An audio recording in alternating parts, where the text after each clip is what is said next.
எங்க ஆளும் யார் தெரியுமா? நல்லா தெரிஞ்சுக்கணும். திருப்பி சொல்றேன் பாருங்க. இங்கே எப்படின்னா ஆளுங்கட்சி ஆலிமா நம்ம ஆலிம் இருக்கான். எப்படி இருக்கான்? ஆளுங்கட்சி ஆலிம். புரியுற மாதிரி சொல்றேன். மது எவ்வளவு பெரிய கொடுமை அது. மது எவ்வளவு பெரிய கொடுமை. ஒரு ஆண்டுதோறும் மதுவின் விற்பனை எங்க போய்கிட்டு இருக்கு? எங்க போயிட்டு இருக்கு?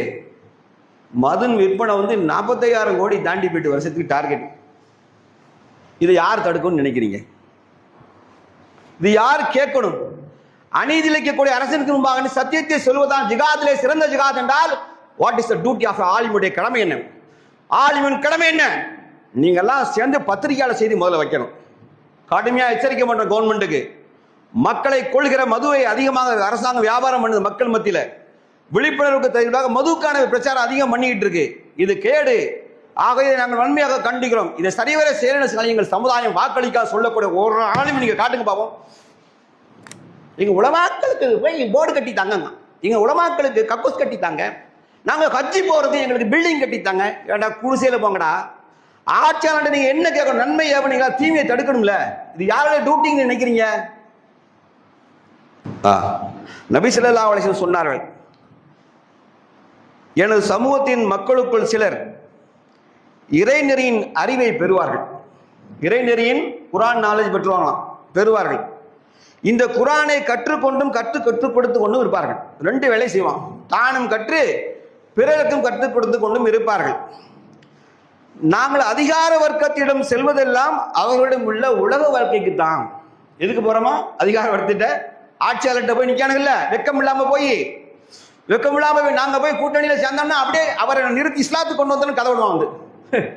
நீங்க அப்படி செய்ய முடியாதா? சொல்லுது பாருங்க ரசூலுல்லாஹி தூதர், உலக வசதிகள் எங்களுக்கு கொடுக்க வேண்டும் என்பதற்காகத்தான் அல்லாஹ்வுடைய தூதர். ஆனால் எங்கள் இறைநெறியை நாங்க தனியா பாதுகாத்துக்கிடுவோம்.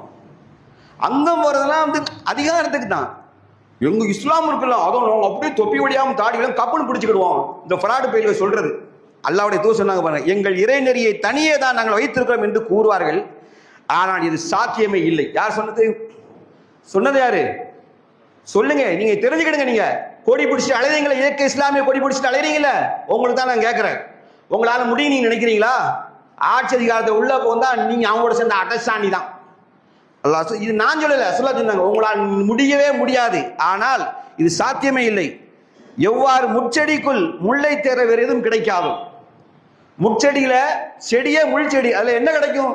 முல்லை தர எதுவும் கிடைக்காதோ, அது அதை பறிக்க முல்லை தர வேறு எதையும் பறிக்க முடியாதோ, அவ்வாறு அதிகார வர்க்கத்தின் நெருக்கத்தின் மூலம் நீங்கள் பாவத்தின் பழியை தர வேறு எதுவும் உங்களுக்கு கிடைக்காது என்று அல்லாஹ்வுடைய மரண அடிச்சாங்க. நாங்கள் இஸ்லாமிய இயக்கம், நாங்கள் கட்சி உள்ள போனவங்க அப்படி உள்ள போய் அப்படி பிறை கொடியெல்லாம் போட்டு ஸ்டார்லாம் வரைஞ்சிடும். இந்த கதையெல்லாம் விடக்கூடாது. அதனாலதான் என்ன பண்ணாரு? யாரு? கருணாநிதி அல்லாமான்னு சொன்னார்ல, சூரத்து நூறுக்கு விளக்கம் கொடுத்தாரு. யாரு? கருணாநிதி விளக்கம் கொடுத்தாரு. சொன்னது யாரு? முஸ்லீம் லீக் தலைவர்.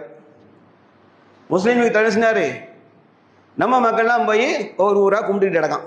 போடுங்க, ஓட்டு போடுங்க, ஓட்டு போடுங்க, ஓட்டு போடுங்க. நாங்கள் நீ சொல்லணும், எங்களை ஓட்டு போடுங்க, தீன் இஸ்லாத்தை நிலைநாட்டும் சொல்லு. ஆம்பளை மக்களே, அதிகாரத்தை சுவைக்குன்னு போனீங்கன்னு ரசூலுல்லாஹ் என்ன சொன்னாங்க பார்த்தியா? தெரியுதா? என்ன சொல்றது புரியுதா?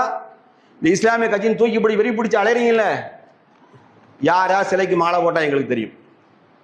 யார் யாரு கேவலம் அந்த ஓட்டுக்காக சிலைக்கு மாலை போட்டவர்கள் நீங்கள் புரிஞ்சுக்கிடுங்க. நீங்க இஸ்லாத்தை அடமான வைக்க இஸ்லாமிய கட்சின்னு சொல்லாதீங்க. வேற ஏதாவது பேரை வச்சுட்டு போ. நீ முஸ்லீம் கட்சி, முஸ்லீம் உம்மத்துக்கு பாடுபட உங்களாம் நீ முதலே எம்எல்ஏ ஆனாலோ நீ எம்சி ஆனாலும் உன் வயிறு தான் பெருசாகும். எங்களுக்கு ஒன்றும் இல்லை. எங்களுக்கு ஒன்றும் கிடைக்க போறது கிடையாது. கிடைக்க போதா? எது நமக்கு கிடைக்க போவது கிடையாது. இதெல்லாம் போலி ஏமா. நல்ல ஈமான் இருந்தால் நான் சொன்னதெல்லாம் ரசூலுல்லாஹ் சொன்ன உண்டியான உண்டா இல்லையான்னு செக் பண்ணி பார்த்துட்டு நான் ஆதாரத்தோட புக் நம்பரோட தரேன். இந்த கையில் புக்கை கொண்டு வந்துருங்க. நீங்க படிச்சுக்கிடுங்க.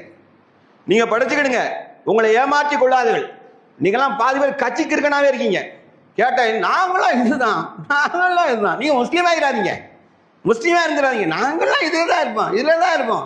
ஆமா, உங்களுக்கு இவன் தான் சொல்றானே, அல்லாஹ் நேரடி காட்டுறாங்க. இவன் தான் எங்க தளபதி நேரடி காட்டுவான்னு சொல்றானே. எங்க தளபதி வெளி நடப்போம்னா முட்டா பேலா இருக்கான் முஸ்லீம்கள். பாவமா இருக்கு. ஏன்னா தெரியுமா? இந்த ஆலிம்கள் சரிவர கற்றதை செயல்படுத்தல. நன்மை தீமையை தெளிக்கிற அந்த மேஜர் ரோலுக்குள்ள வரவே மாட்டேங்கானுங்க. நல்லா தெரிஞ்சுக்கிடுங்க. அல்லாஹ் நல்லடியார்களே, இஸ்லாத்தை சுருக்காதீர்கள். இஸ்லாம் என்றால் கம்பீரம். இஸ்லாம் என்றால் நளினம், அதே நேரத்தில் தீமைகளுக்கு எதிரான கம்பீரம் தான் இஸ்லாம். புரிஞ்சுக்கிடணும்.